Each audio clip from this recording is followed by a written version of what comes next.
गुरु कौन थे और उनका जन्म किनके द्वारा और कैसे हुआ था? इन प्रश्नों पर वेद व्यास ने महाभारत में प्रकाश डाला है। कुरुवंश की कथा बड़ी ही रोचक और प्रेरणा देने वाली है, जो इस प्रकार है। राजा संवरण अति प्राचीन काल में हस्तिनापुर में एक प्रतापी राजा राज्य करते थे, जिनका नाम संवरण था।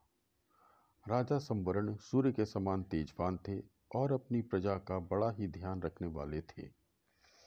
वे स्वयं कष्ट उठाकर भी अपनी प्रजा के कष्टों को दूर करने का पूरा प्रयत्न करते थे।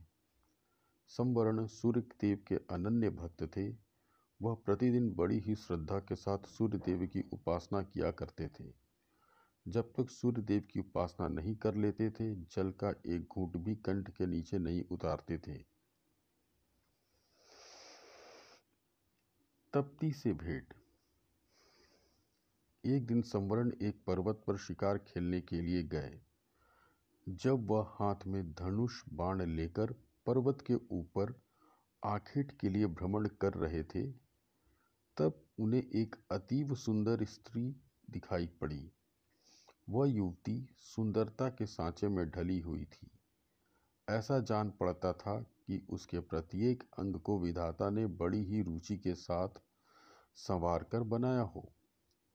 संवरण ने आज तक ऐसी सुंदर युवती नहीं देखी थी। संवरण मन को मोह लेने वाली उस युवती पर आसक्त हो गए। सब कुछ भूलकर उन्होंने स्वयं को उस पर न्योछावर कर दिया। वह उस युवती के पास जाकर तृषित नेत्रों से उसकी ओर देखते हुए बोले, तनबंगी, तुम कौन हो? तुम देवी हो, गंधर्व हो या किन्नरी हो? तुम्हें देखकर मेरा चित्त चंचल हो उठा है। तुम मेरे साथ गंधर्व विवाह करके सुखोपभोग करो। किंतु उस युवती ने संवरण की बातों का कुछ भी उत्तर नहीं दिया। वह कुछ क्षणों तक संवरण की ओर देखती रही, फिर अदृश्य हो गई। युवती के अदृश्य हो जाने पर संवरण अत्यधिक व्याकुल हो गए। वह धनुष बाण फेंककर उन्मत्तों की भांति विलाप करने लगे, सुंदरी, तुम कहाँ चली गई?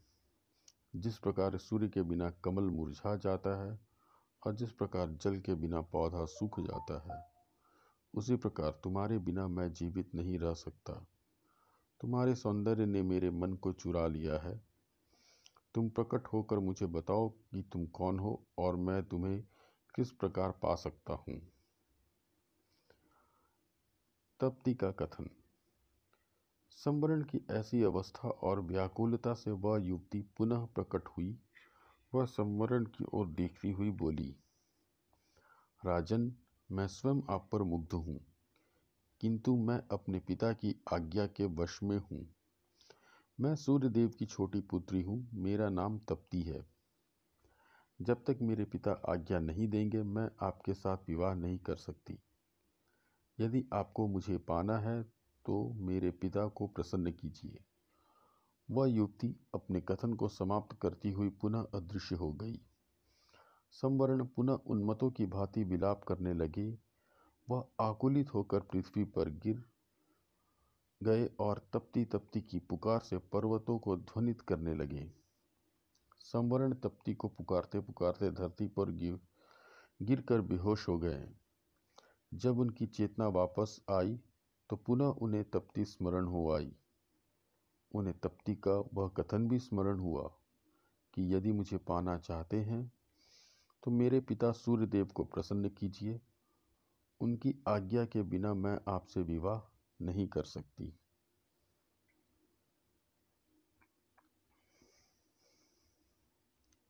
सूर्यदेव द्वारा संवरण की परीक्षा। संवरण की रगों में विद्युत की सी तरंग दौड़ उठी। वह मन ही मन सोचते रहे कि तप्ती को पाने के लिए सूर्यदेव की आराधना करेंगे। उन्हें प्रसन्न करने में सब कुछ भूल जाएंगे। संवरण सूर्यदेव की आराधना करने लगे। धीरे धीरे सालों बीत गए। संवरण तप करते रहे। अंत में सूर्यदेव के मन में संवरण की परीक्षा लेने का विचार उत्पन्न हुआ। रात्रि का समय था। चारों ओर सन्नाटा छाया हुआ था। संवर्ण नेत्र बंद किए हुए ध्यान की मुद्रा में विराजमान थे।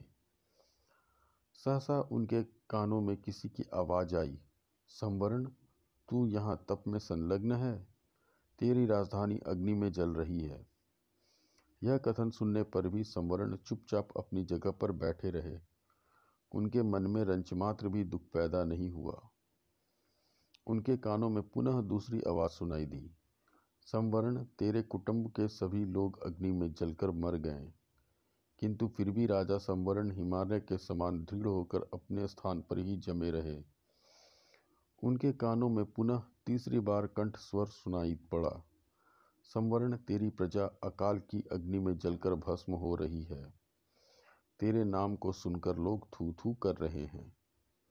इस पर भी संवर्ण दृढ़ता पूर्वक तप में लगे रहे। उनकी दृढ़ता पर सूर्यदेव प्रसन्न हो उठे और उन्होंने प्रकट होकर कहा, संवर्ण, मैं तुम्हारी दृढ़ता पर मुग्ध हूं। बोलो, तुम्हें क्या चाहिए? संवर्ण सूर्यदेव को प्रणाम करते हुए बोले, देव, मुझे आपकी पुत्री तप्ती को छोड़कर और कुछ नहीं चाहिए। कृपा करके मुझे तप्ती को देकर मेरे जीवन को कृतार्थ कीजिए।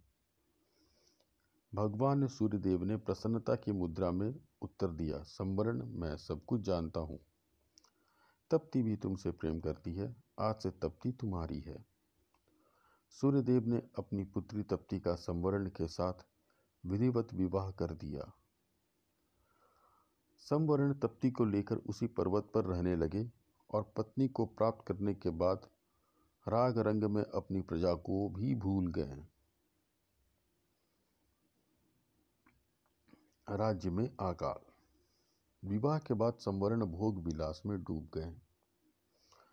दूसरी ओर उनके राज्य में भीषण अकाल पैदा हुआ। धरती सूख गई, कुएं, तालाब और पेड़ पौधे भी सूख गए। प्रजा भूखों मरने लगी। लोग राज्य को छोड़कर दूसरे देशों में जाने लगे। किसी देश का राजा जब राग रंग में डूब जाता है तो उसकी प्रजा का यही हाल होता है। राजा संवर्ण का मंत्री बड़ा बुद्धिमान और उदार हृदय का था। वह संवर्ण का पता लगाने के लिए निकल पड़ा। वह घूमता घामता उसी पर्वत पर आ पहुंचा जिस पर संवर्ण तप्ती के साथ निवास कर रहे थे। संवर्ण के साथ तप्ती को देखकर बुद्धिमान मंत्री समझ गया कि उसका राजा स्त्री के सौंदर्य जाल में फंसा हुआ है। मंत्री ने बड़ी बुद्धिमानी के साथ काम किया। उसने संवर्ण को वासना के जाल से छुड़ाने के लिए अकाल की अग्नि में जलते हुए मनुष्यों के चित्र बनवाए। वह उन चित्रों को लेकर संवर्ण के सामने उपस्थित हुआ। उसने संवर्ण से कहा, महाराज, आपको चित्रों की एक पुस्तक भेंट करना चाहता हूं। संवर्ण के मंत्री ने चित्रों की वह पुस्तक संवर्ण की ओर बढ़ा दी। संवर्ण पुस्तक के पृष्ठों को उलट पलट कर देखने लगे।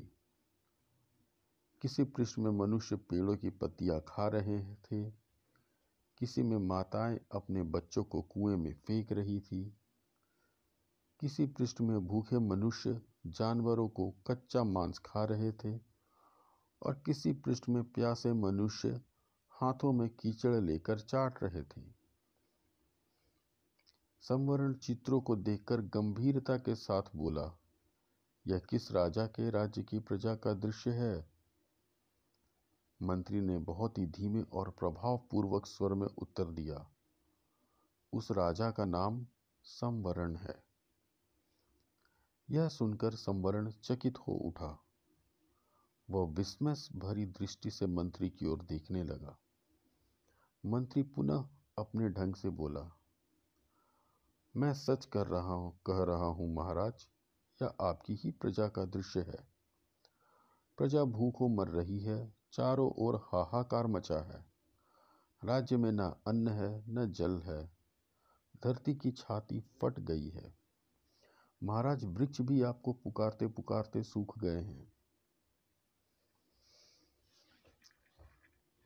मंत्री के मुख से अपने राज्य और प्रजा का यह हाल सुनकर संवरण का हृदय कांप उठा। वह उठकर खड़ा हो गया और बोला, मेरी प्रजा का यह हाल है और मैं यहाँ मध्य में पड़ा हुआ हूँ। मुझे धिक्कार है। मंत्री, मैं आपका कृतज्ञ हूँ। आपने मुझे जगाकर बहुत अच्छा किया। संवरण तप्ती के साथ राजधानी पहुंचा। उसके राजधानी में पहुंचते ही जोरों की वर्षा प्रारंभ हो गई। सूखी हुई पृथ्वी हरियाली से ढक गई। अकाल दूर हो गया। प्रजा सुख और शांति के साथ जीवन व्यतीत करने लगी। वह संवरण को परमात्मा और तप्ती को देवी मानकर दोनों की पूजा करने लगी। कुछ समय पश्चात संवरण और तप्ती से एक पुत्र का जन्म हुआ जिसका नाम कुरु रखा गया। कुरु भी अपने माता पिता के समान ही प्रतापी और पुण्यात्मा थे। आगे चलकर उनके नाम से कुरु वंश प्रारंभ हुआ। इस प्रकार कुरु वंश की उत्पत्ति हुई। अगर यह कहानी पसंद आई हो तो लाइक, शेयर और सब्सक्राइब अवश्य करें।